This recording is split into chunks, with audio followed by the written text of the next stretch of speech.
Press the bell icon on the YouTube app and never miss another update. Welcome to all of you to civil engineering classes. Hi guys, कैसे हैं आप लोग। चलिए public health engineering के lecture को आगे बढ़ाते हैं।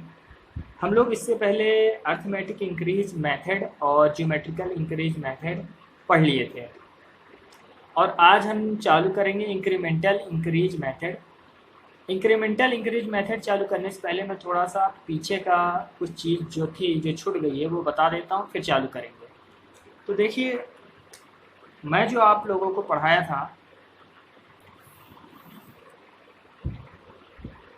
क्या पढ़ाया था कि अर्थमेटिक के बारे में पढ़ाया था और मैं ज्योमेट्रिकल के बारे में पढ़ाया था। तो अर्थमेटिक और ज्योमेट्रिक दोनों में मैंने मैट्रिक मेथड जो थी, दोनों में मैंने क्या किया था, एक में एक्स बार लिखा था, एक में आर बार। ठीक है, दोनों आप ले सकते हैं, एक्स बार भी आर बार भी। ये क्या था, औसत वृद्धि प्रति दशक, यानी आप कह सकते हैं एवरेज जो इंक्रीज हुआ था वो निकाले थे। तो निकाले कैसे थे, एक्स बार कैसे निकाले थे, ये निकाले थे अर्थमेटिक मीन में। और ये कैसे निकाले थे हम लोग, 3-4 वैल्यू आई थी, जैसे 3000, जो थर्ड साइड में जहाँ पे लिखा था जनसंख्या में वृद्धि यानी इंक्रीज इन पॉपुलेशन, वो वाली वैल्यू कुछ आई थी, 3000, 4000 है ना, या 6000, ऐसे कुछ करके आई थी। इसको हमने क्या कर दिया था, तीनों को ऐड कर दिया था। और ऐड करने के बाद ये जितनी गिनती होती है, नंबर होते हैं 1 2 3 से डिवाइड। और आर बार में भी हमने यही किया था, सेम। तो जो इस टाइप का निकल के आता है अपने पास, जो वैल्यू निकल के आती है, उसको कहते हैं अर्थमेटिक मीन। क्या कहते हैं, अर्थमेटिक मीन। तो ये अपना मीन कौन सा बना, अर्थमेटिक मीन। ठीक है, एक मीन ये हो गया। और एक और होता है जो मैंने ज्योमेट्रिकल इंक्रीज मेथड पढ़ाते वक्त थ्योरी में बताया था, न्यूमेरिकल में नहीं कराया था। न्यूमेरिकल में इसी मेथड से निकलवा दिया था, ये सिंपल मेथड होता है इसलिए। तो एक और होता है जो, वो क्या होता है, ज्योमेट्रिक मीन। ठीक है, ज्योमेट्रिकल मीन भी आप कह सकते हैं। मीन यानी क्या, एवरेज, एवरेज यानी औसत। ठीक है, तो ये कैसे निकलता था, ये हम लोग, उसमें एक फार्मूला रहा होगा, आर बार बराबर, आप देखे होंगे ब्रैकेट में R1 R2 R3 ऐसे करते हुए Rn तक गया था, पावर 1/n था। ठीक है, ये पावर थी आपकी। तो ये वाला फार्मूला हमने अप्लाई नहीं किया था, है ना। हमने कौन सा अप्लाई किया था, अर्थमेटिक मीन का। तो अब इन दोनों में से कुछ तो डिफरेंस आता होगा जिस वजह से ये दोनों एग्जिस्ट करती हैं, है ना। अब क्या डिफरेंस आता है, यही चीज़ अभी इसमें देखेंगे, जिससे हमको पता चल जाएगा कि ये क्यों एग्जिस्ट कर रही हैं, है ना। तो देखिए, सपोज इसी एग्जांपल को ले लेते हैं, पहले अर्थमेटिक मीन से देख लेते हैं, फिर ज्योमेट्रिकल मीन से देख लेते हैं क्या डिफरेंस आता है ना। तो आपने 3000 प्लस 4000 प्लस 6000 डिवाइडेड बाय जितने नंबर है 1 2 3, ये कौन सा हो गया, अर्थमेटिक मीन। मैं AM लिख देता हूँ अभी। ठीक है, अर्थमेटिक मीन, इसको कैलसी से हम लोग कर लेते हैं सॉल्व। ठीक है, देख लीजिए, ये आपका वैल्यू हो गई 3000 प्लस 4000 प्लस 6000 और ये आंसर आया, आंसर डिवाइडेड बाय 3, जो कि आ रहा है इतना वैल्यू आ रहा है। ठीक है, तो ये कुछ वैल्यू दे रहा है, एक सेकेंड, चलिए छोटी यूनिट लेके करते हैं पहले। ठीक है, ये बड़ी यूनिट्स बहुत ज़्यादा हो जा रही, 3 + 4 + 6 डिवाइडेड बाय 3 कर लेते हैं। ये 0 0 हटा देते हैं, बहुत लंबा यूनिट लेने की अभी जरूरत नहीं है। ठीक है, 3 + 4 + 6, ये कितना हो गया, 13 हो गया। अब 13 को हम लोग डिवाइड कर देंगे 3 से। ठीक है, दिख रहा है, 13 को डिवाइड कर देंगे 3 से और आ रहा 4.33, कितना आ रहा, 4.33 अर्थमेटिक मीन। अब कर लेते हैं ज्योमेट्रिक मीन, तो इसको मैं अभी GM लिख देता हूँ। तो इसमें क्या होना चाहिए, ये R1 बनेगा, ये R2, ये R3, R1 into R2 into R3 यहीं तक आई है, 3 इंटू 4 इंटू 6 और 1 बाई ये जितने नंबर है 1 2 3 तो 3, ठीक है। एक्चुअल में जो आपके पास ये वाली कैलसी होगी 991 MS वाली, उसमें इस टाइप का ही लिखना, तभी आंसर आ पाएगा, है ना। और जिसके पास ES वाली कैलसी होगी, कैसियो की होगी या फिर, है ना, तो उस वाले कैलसी में आप इस टाइप का भी लिख सकते हैं कि यहाँ पर 3 लिखकर 3 इंटू 4 इंटू 6, है ना, ऐसा लिख सकते हैं, ठीक है। Both are applicable.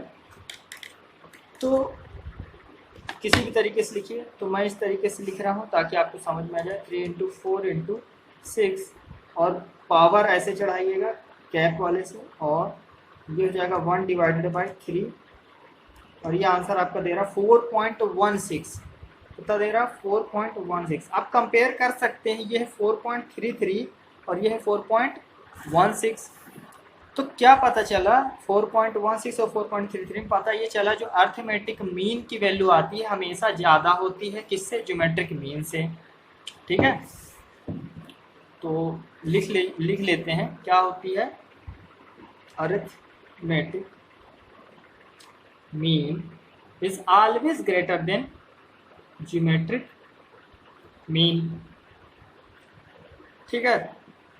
तो अब ज़्यादा हो रहा है अर्थमेटिक मीन, तो ये क्या चीज़ ज़्यादा हो रहा है। देखिए नॉर्मली मैथ का फार्मूला नहीं है ये कि नॉर्मली मैथ का फार्मूला है तो ज़्यादा कम चलेगा, ये पॉपुलेशन बता रहा हमारी, है ना, कि पॉपुलेशन हमारा क्या हो रहा है, बहुत ज़्यादा हो रहा है और इसमें कम हो रहा है। तो हम लोग कितना लेके चलेंगे, वैल्यू कम वाली लेके चलेंगे, ठीक है। क्यों, क्योंकि फिर वो गलत ज़्यादा हो जाएगा, बहुत ज़्यादा हो जाएगा तो आंसर हमारा क्या हो जाएगा, वो गड़बड़ हो जाएगा, है ना।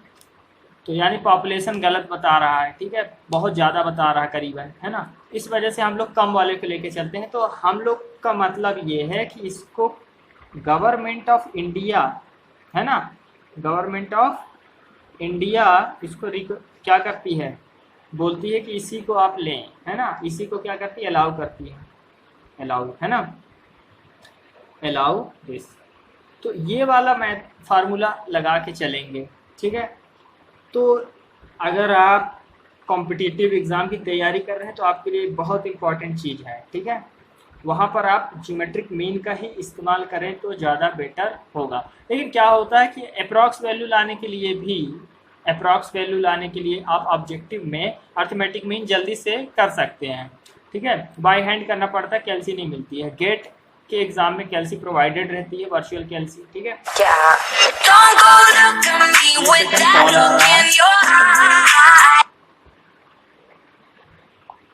सॉरी दोस्तों, कॉल आ गया था, चलते हैं आगे। तो गवर्नमेंट ऑफ इंडिया इसको अलाउ करती है, ठीक है। तो मैं क्या बता रहा था कि कोई भी एग्ज़ाम, आप गेट के एग्ज़ाम में वर्चुअल कैलसी मिलती है, ठीक है। और आप कोई भी सेकंड एग्ज़ाम जैसे कन्वेंशनल एग्ज़ाम देंगे तो वहाँ पर आप यही अप्लाई कीजिएगा, ज़्यादा बेटर रहेगा। और आप अगर पॉलिटेक्निक स्टूडेंट हैं और बीटेक के स्टूडेंट हैं तो वहाँ पर भी आप ये वाला अप्लाई कीजिएगा जो गवर्नमेंट ऑफ इंडिया बोलती है, ठीक है।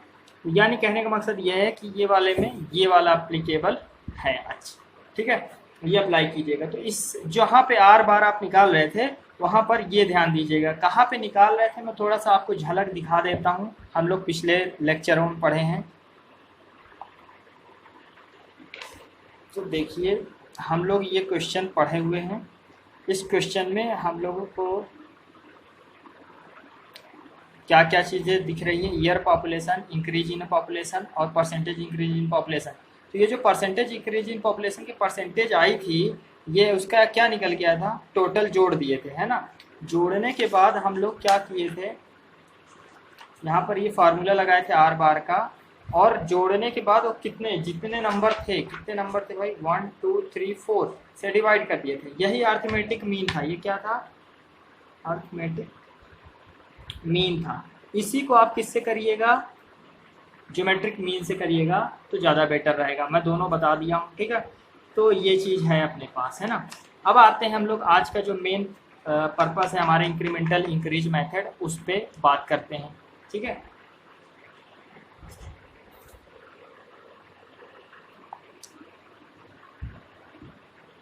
तो कौन सा, ये थर्ड वाला है ना, क्या है, इंक्रीमेंटल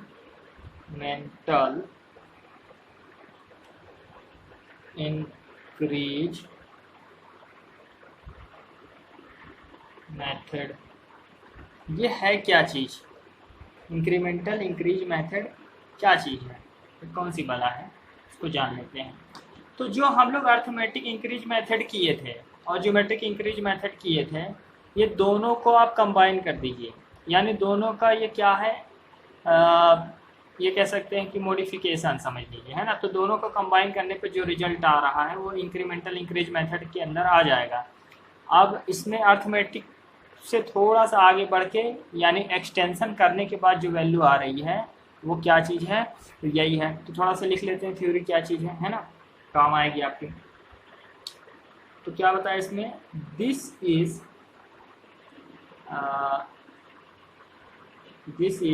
एन एक्सटेंशन ऑफ, किसका है, अर्थमेटिक का बताया मैंने, अर्थमेटिक इंक्रीज, एक सेकेंड, इंक्रीज मेथड। और ये मेथड क्या है, दिस मेथड हम लोग क्या करते हैं भाई, पॉपुलेशन निकालते हैं। तो forecast population, this method forecast population growth without, यानी बिना, किसके बिना पर भाई, making any assumption, making any assumption, यानी जो आप एजम्पशन ले रहे हो, अवधारणाएं ले रहे हो, इसके लिए बिना अवधारणा नहीं, एजम्पशन यानी आप लेट कर रहे हो, जो मान के चल रहे हो वो चीज़ नहीं, मानना नहीं है यहाँ पर, ठीक है। क्या करना है, मानना नहीं है। टू फाइंड फ्यूचर, भविष्य में जो पॉपुलेशन होगी, फ्यूचर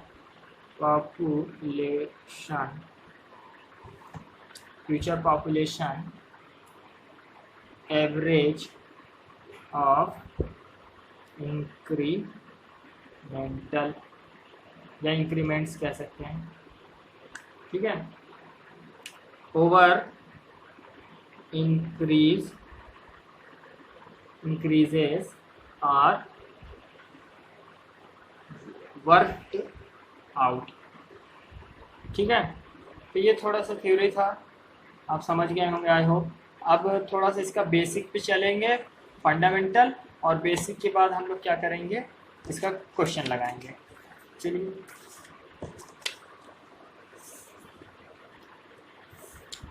तो बेसिक्स क्या है इसकी, ये समझ लेते हैं ना। यहाँ पर हम लोग मान लेते हैं, late y bar be the average of the increment over increasing population। देखिए, लेट y बार हम लोग क्या मान लिए हैं, जो बढ़ेगा, पॉपुलेशन इंक्रीज होगा, उसका जो इंक्रीमेंट होगा वो y बार है। x बार तक तो हम लोग जानते थे कि इंक्रीज इन पॉपुलेशन का जो आता था, अब यहाँ पे y बार है, उसके एक स्टेप आगे, है ना। मैं बता चुका हूँ, एक स्टेप इसमें आगे रहेगा, एक्सटेंशन होगा अर्थमेटिक का। तो देख लेते हैं, है ना। तो क्या हुआ, this y bar is to be added to arithmetic increase once for first decade। पहले डिकेड के लिए ये क्या बताया गया कि एक बार इंक्रीज होगा, ट्वाइस। अब देख, ये जहाँ पे अभी थ्योरी नहीं समझ में आएगी, वो तुरंत न्यूमेरिकल में समझ में आ जाएगा। फिर दोनों को आप पीछे आएंगे ना थ्योरी देखने, तो आपको साइंस से समझ में आ जाएगा। चलिए तो फिर देख लेते हैं। ट्वाइस फॉर सेकेंड डिकेड, जो अगला दूसरा दशक आएगा उसके लिए ट्वाइस रहेगा। एंड इसी तरह चलता हुआ N time for nth decade, भाई नंबर ऑफ डिकेड के लिए n टाइम, ठीक है, जितना भी आप बोलोगे 10 साल 10 डिकेड के लिए तो 10 टाइम हो जाएगा उसमें पूरा, ठीक है, ये चीज़ है।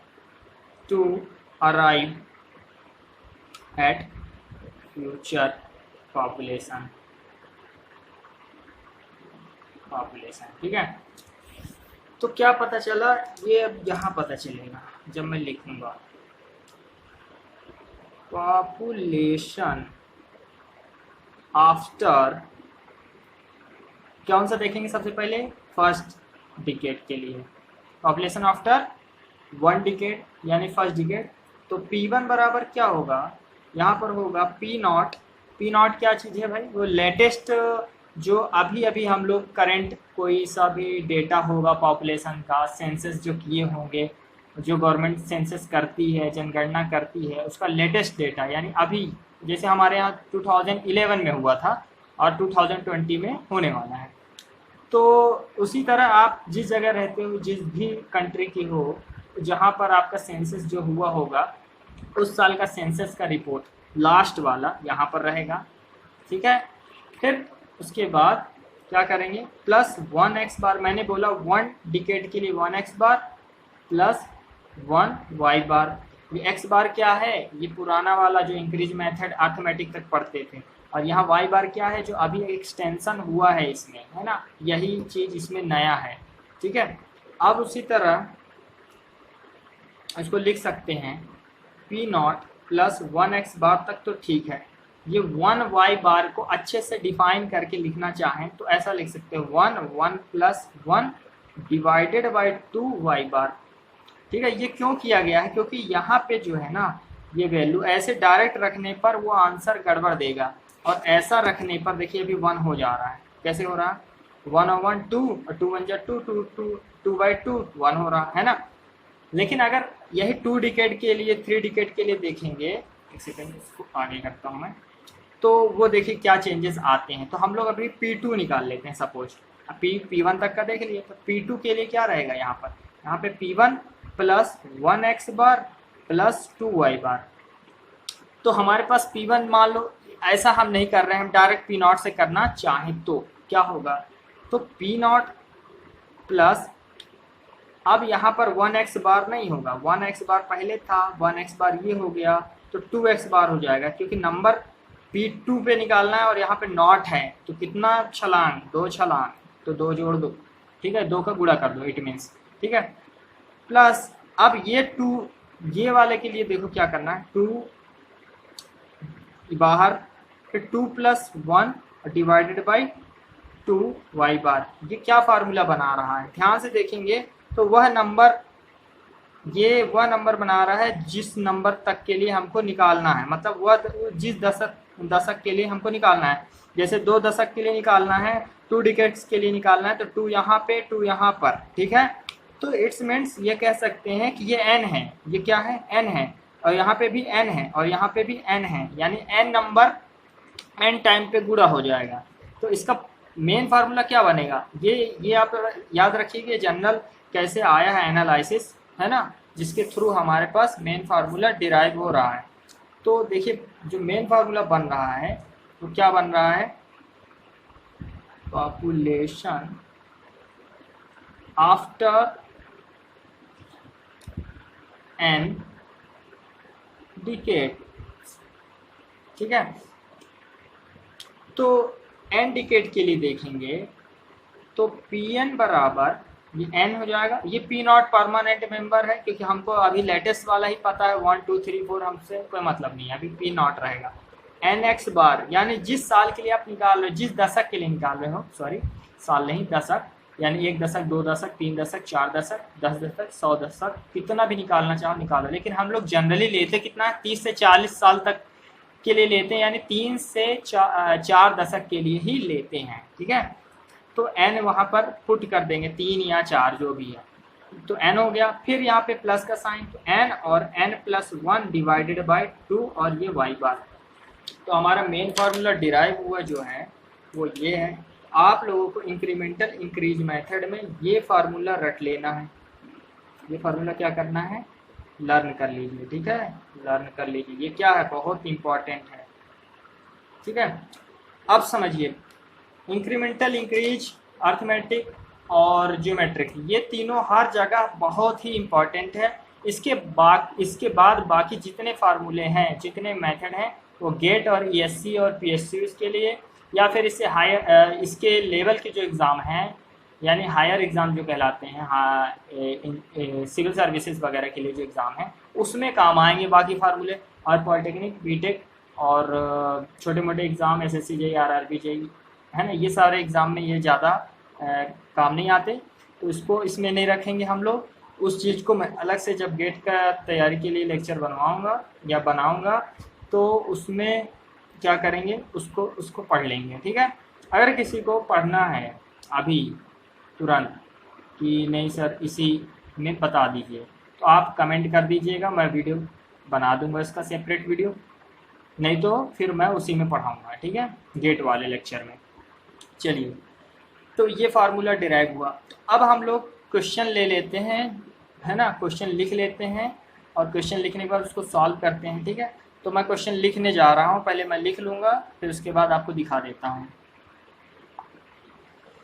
चलिए, मैंने फार्मूला यहाँ पर लिख दिया है, और फार्मूला के बाद मैंने यहाँ पर एक क्वेश्चन लिख दिया है। तो फार्मूला तो पहले भी लिख दिया था, आप देख लेते हैं।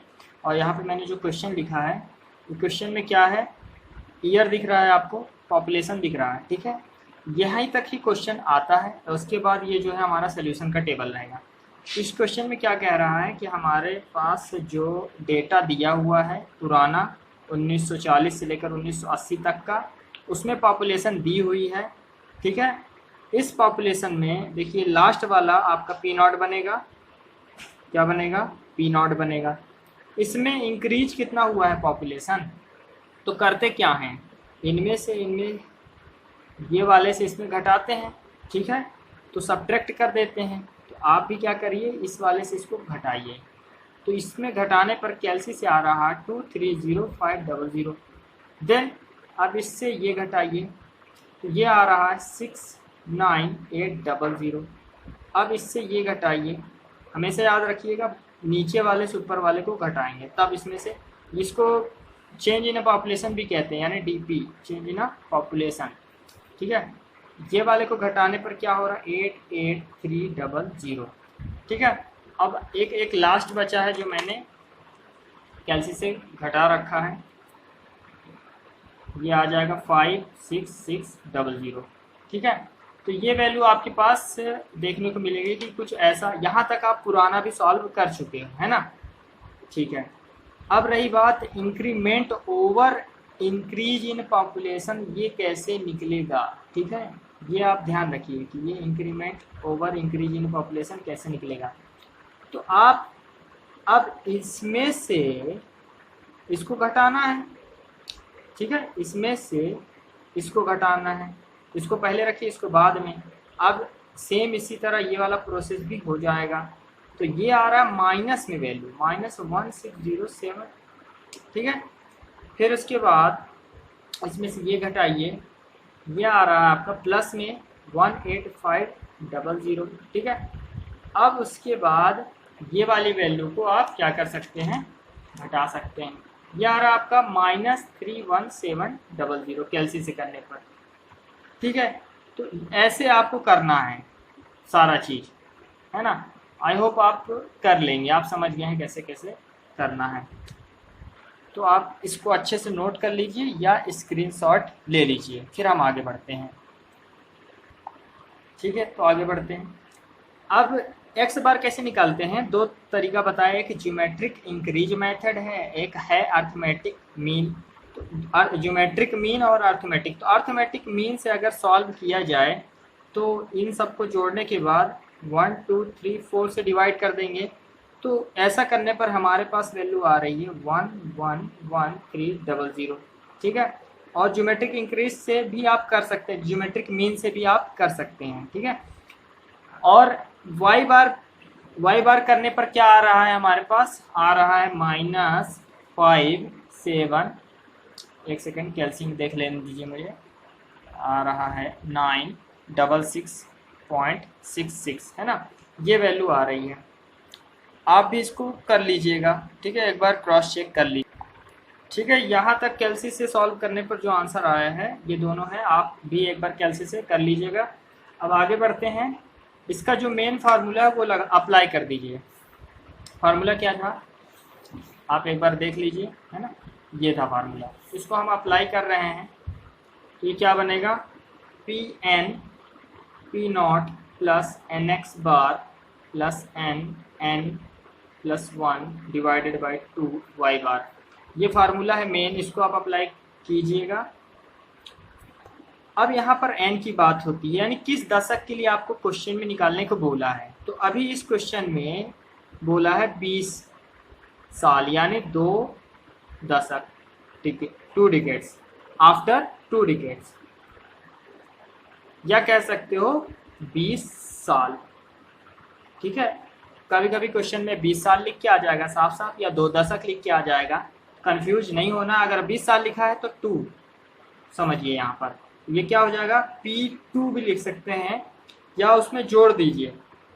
तो 1980 में लास्ट था, लेटेस्ट क्या था 1980 था, 1980 में आप 20 जोड़ देंगे तो कितना हो जाएगा, 2000 हो जाएगा।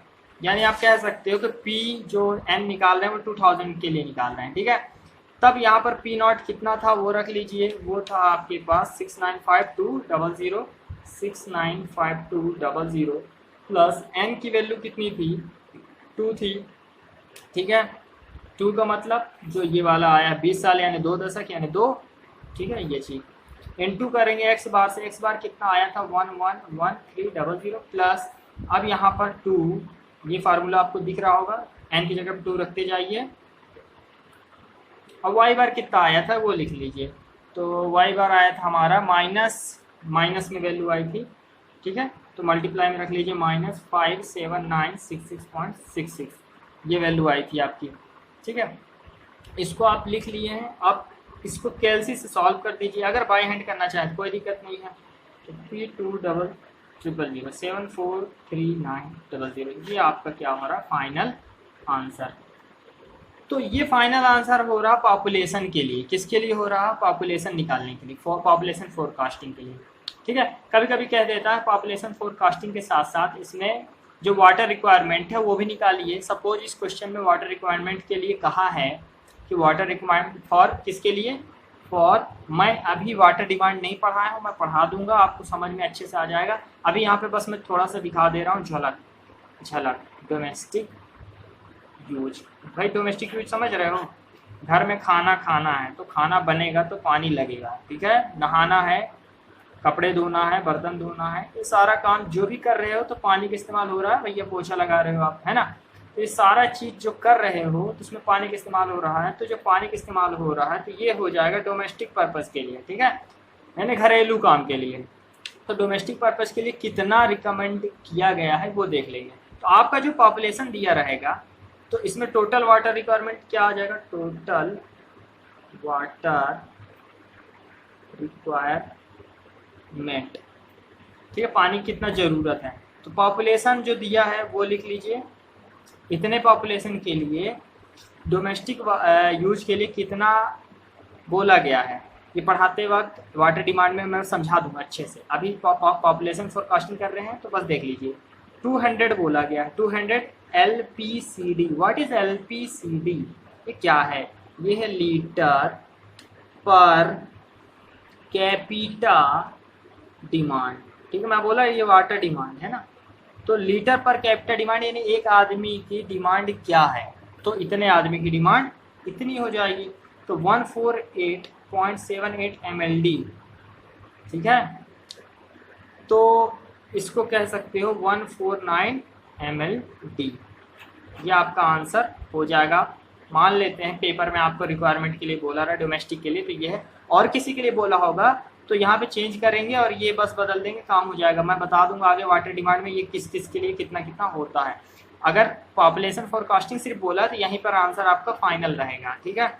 अब लीटर पर कैपिटा डिमांड इतना था, ठीक है। तो 1 ml में होता क्या है भाई, 1 ml बराबर होता है आपका 10⁶ लीटर।